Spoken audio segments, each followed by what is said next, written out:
Dinas Kebudayaan dan Pariwisata, UPT Museum dan Taman Budaya, Balai Pelestarian Cagar Budaya Sulawesi Selatan.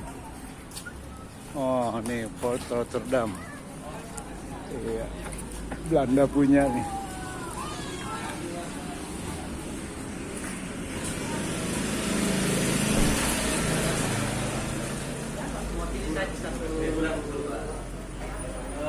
Ada sini pemandunya gitu Pak.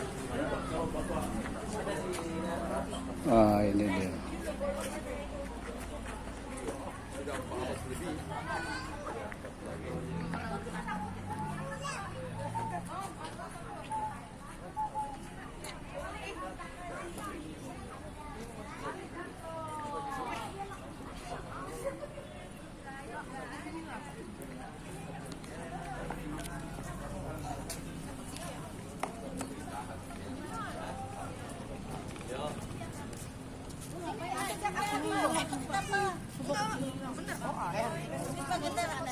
Inilah wajah-wajah lelah. Ratu Bilqis. Wajah-wajah lelah.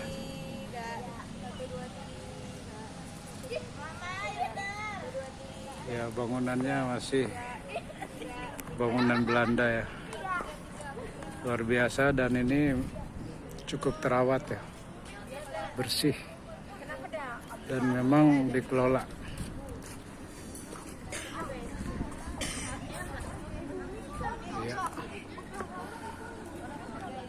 Dibangunnya tahun 1545 dan ketika dibangun di sinilah banyak ditumbuhi daun pandan. Maka awal mula nama benteng ini namanya benteng Ujung dan Pandan. Ujung, sudut dan pandan ini sejenis daun pandan yang harum, jadikan anyaman tikar. Cuma karena terpengaruh dari kata Makassar, akhiran G jadi kata pandang jadi pandang. Ketika dibangun, dalam benteng ini dulu dibangun dengan kawasan rumah adatnya orang Bugis Makassar. Rumah-rumah panggung, karena apa? Dijadikan tempat tinggal atau kediaman para prajurit-prajurit kerajaan Gua Talo Makassar, dan dijadikan kediaman untuk bangsawan. Jadi rumahnya dari tiang-tiang kayu dan dindingnya bambu, atapnya daun nipah. Nah, benteng ini salah satu dari 15 benteng pertahanan yang pernah dibangun oleh kerajaan Gua Talo Makassar. Sambil jalan boleh Pak itu? Boleh. Oke. Sambil jalan lebih Ya, mungkin kita lihat bentengnya langsung. Oke, iya. Siap. Iya, sambil Kita jalan jadi lihat yang bentengnya baik. dulu ya. 18 November 1667, POC Belanda mengambil alih benteng ini, dan disinilah nama benteng diganti Port Rotterdam. Port yang kita kenal, benteng Rotterdam, nama kota di negeri Belanda, ya, di mana pemimpin Belanda bernama Cornelis Jenson Spilman lahir di kota Rotterdam. Maka dia mengganti nama benteng Ujung Pandang menjadi Port Rotterdam, dan bangunan yang dulu dibangun oleh orang Bugis Makassar diganti Belanda dengan bangunan Eropa yang kita kenal namanya bangunan gotik. Gotik. Ya, dengan ciri khas jendela dan pintunya tinggi dan lebar. Di tengah ini berfungsi rumah ibadah atau gerejanya Belanda, sekarang aula. Ya, karena Belanda kan juga membawa misi dulu keagamaan. Ya, Ini jadi aula nih sekarang. ya, gedung B ini tempat para pejabat-pejabat Belanda. Kita lihat bentengnya dari atas dulu Bapak Ibu. Oke, siap. Bisa memahami lebih jauh. Ya. Kemudian benteng ini juga dikenal benteng untuk melawan kerajaan Gua Talo Makassar ini. Belanda itu adakan politik adu domba, divide et impera. Maka kerajaan-kerajaan di Indonesia banyak bersekutu oleh Belanda untuk melawan kerajaan Gua Talo Makassar. Tapi Raja Gua ke-16 di bawah pimpinan Sultan Hasanuddin tidak pernah mundur dan menyerah. Maka gelarnya ayam jantan dari timur atau the rooster from the east of Indonesia atau the cock from the east of Indonesia. Baik, kita lihat dari sini. Ya. Ketika Belanda berkuasa, sekutu-sekutu Belanda menempati setiap sudut-sudut benteng ini. Jadi setiap sudutnya diberi nama bastion. Dari kata bastion atau benteng kecil yang mencolok keluar. Di kepala ini tempati pasukan dari Bugis Bone, rajanya Arung Palaka.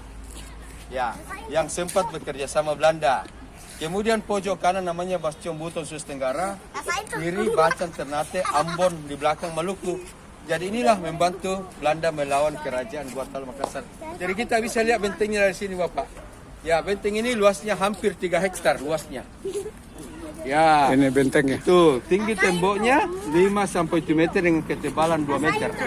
Iya Pak, ini tebalnya hampir 2 meter. Jadi benteng ini Ya, iya mengelilingi hampir 3 hektar. jadi ini gudang. Ini Ya, benteng ini ini. tempat tinggal, rumah sakit di belakang, gudangnya yang besar sana, gedung M. Gudang rempah-rempah, ada barak, ada untuk perkantoran. Karena apa dulu kita tahu bersama, itu namanya rempah-rempah seperti pala, kemiri, cengkeh, itu sangat dikenal, maka dicari di dunia. Karena apa?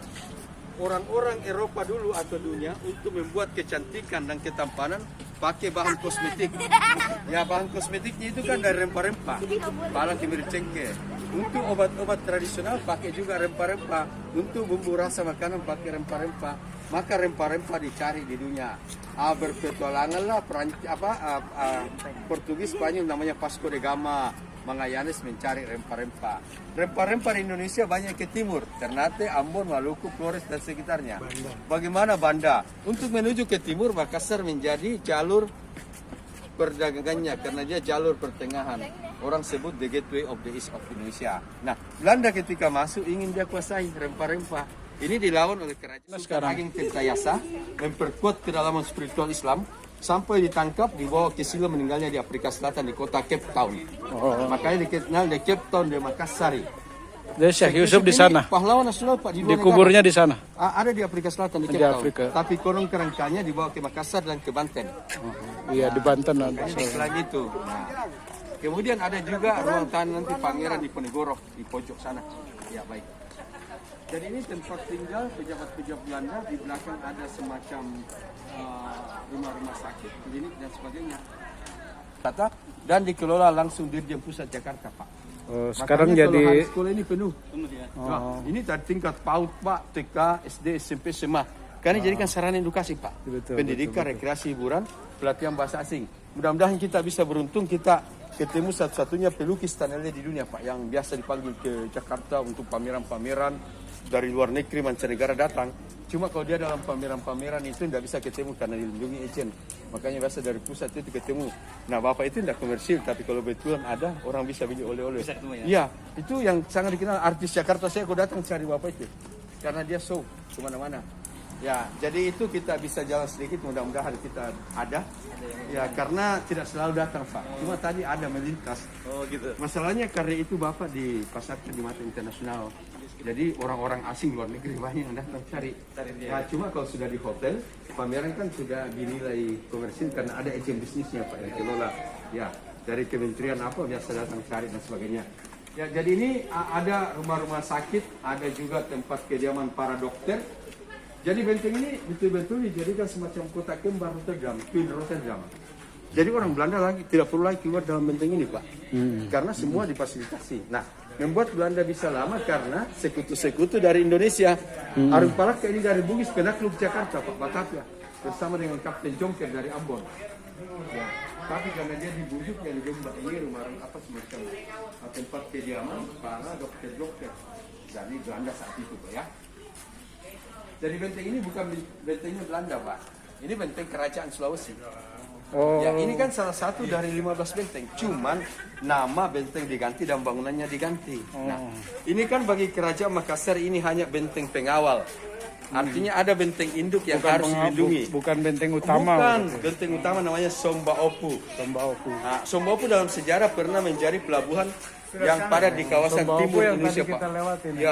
Ya, cuma bukan shopping center. Ada Somba Opu 7 km dari sini. Ya, kebetulan buka Bapak Ibu beruntung kalau dapat ini. Ya, jadi Bapak Ibu kalau pernah lihat di Jakarta di televisi di mana-mana, satu-satunya pelukis tanah liat di dunia inilah Bapak ini. Pelukis tanah liat. Ya, dia satu-satunya di dunia, Pak. Clay painting. Ya, Oh Kak iya. Sandiaga Uno saya kemarin datang cari Bapak ini untuk adakan live di Pantai Losari namanya Purung. Di sini Pak Senang bisa lihat. Oke, makasih. Medianya kan pas ya? Ada kampus, ada kampus, Pak. Jadi boleh buka di Google di dunia.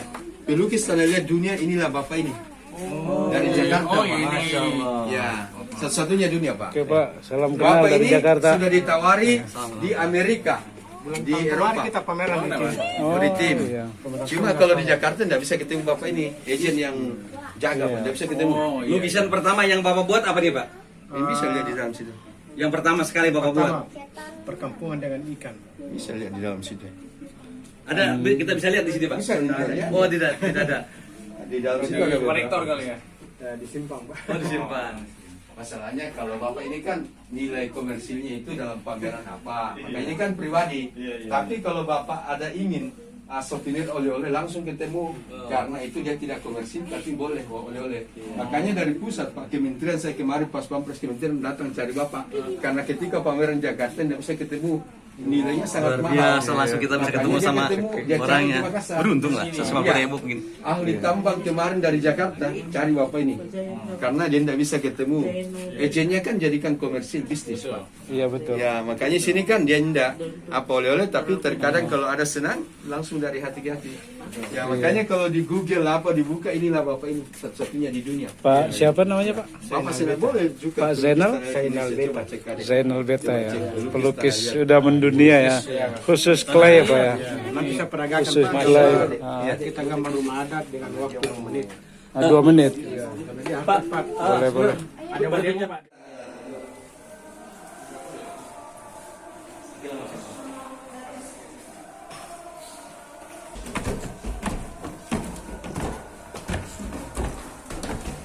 Kalau ini kita ingatkan kembali sejarah masa prasejarah, masa Palembang, masa Batu Tua. Ya ini sudah ratusan ribu tahun yang lalu. Dan yang menarik sekarang karena banyak buah-buah tua di dunia, tapi yang tertua ditemukan di Sulawesi. Ini di daerah sini. Ya ini namanya gua prasejarah Liang-Liang. Oh, Ya. liang-liang itu. Dan di belakangnya, jadi ada banyak. Di sana kan 125 buah prasejarah. Nah, yang selama ini diklaim tertua ada di Altamira, Spain, Spanyol, Prancis, dan Rumania 39.000 tahun yang lalu. Ternyata ini diprediksi hampir 45.000 tahun yang lalu. Maka inilah yang diklaim tertua satu dunia. Di mana telah Pak manusia. Saya lebih suka bila makhluk purba. Ya karena peradaban manusia kita bertentangan kan, dari segi agama, segi prasejarah, sejarah dan sebagainya. Jadi makhluk purba menempel di bahkan tangannya di batu untuk melukiskan ekspresi mereka, senang, gembira, atau bersedih, bahkan kalau kehilangan satu keluarga dia potong jarinya, 3 atau 4. Nah cara mereka dulu dia punya kalau dulu bersekor, dia sekor di dinding batu Pak. Nah, kemudian dia melukis binatang sebagai buruannya, namanya anoa, babi rusa. Binatang ini hanya ditemukan di Sulawesi di dunia. Iya Karena betul. dia masuk binatang endemik. Ya babi rusa itu kan babi dengan rusa campuran. Kemudian ada namanya anoa seperti kerbau kecil. Itu hanya dari daerah Sulawesi. Nah, mereka berburu pakai tulang belulang. Kemudian masuk masa megalitik, masa batu besar. Nah, memuncak sesuatu di sini. Mereka mengambil patung-patung, kalung-kalung sebagai penolak musibah bencana. Nah, ini kan masuk ajaran animisme dia. Ya, kehidupan ini mirip-mirip seperti tanah Toraja. Yang perdagangan Islam masuk. Ya, makanya ditemukan banyak masjid buah dan sebagainya. Nah, tapi di sisi lain Jakarta Batavia sebagai. Jadi Jakarta yang kita kenal dari kata Batavia. Ketika kerajaan Jayakarta disebut Batavia. Ya, kemudian disebut Jakarta. Ya, karena kesulitan berbatavia dia Batavia. Ya, ini bertulisan untuk memuji leluhur mereka. Ini makhluk kota pusaka kerajaan Makassar. Namanya ini replika. Karena aslinya ada di sana Panggapoli di London. Dan setiap tahunnya ada mensucikan beda-beda pusaka kerajaan namanya Cera. Itu emas. Salah satu emas terbaik di Indonesia ada di Makassar. Ya, karena emasnya bagus. Ya, ini ketika peradaban Islam masuk. Jadi dia pakai campur agama budaya Islam kan semua para pusat masuk. Raja-rajanya. Kemudian raja-raja ini menyebarkan Islam ke Indonesia, ke timur Indonesia. Ya, kemudian mereka terima secara pelan-pelan. Ini masjid tertua dibangun tahun 1603, Pak. Ya, ini perjalanan Syekh Yusuf Al-Makassari Al-Bantani Kuanta Salamka. Posisinya di mana? Itu di daerah